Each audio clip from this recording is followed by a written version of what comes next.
Hello mga idol, Lomachenko versus Kambosos sa May 12 na magaganap. Ito yung training nila ngayon, preparing nila sa bawat isa. Papanoorin din natin yung kay Kambosos. Ayan, ang highlights niya. Napakasimple lang, bumato ng suntok. Ayan, papanoorin din natin yung kay Kambosos mamaya mga idol.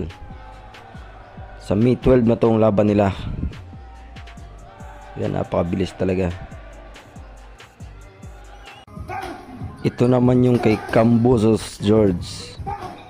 Napakabilis din at may lakas. Talagang paunahan na lang to. Pero sa tingin ko matatapos to sa round. Tingin ko decision ang aabot nito sa akin lang ha.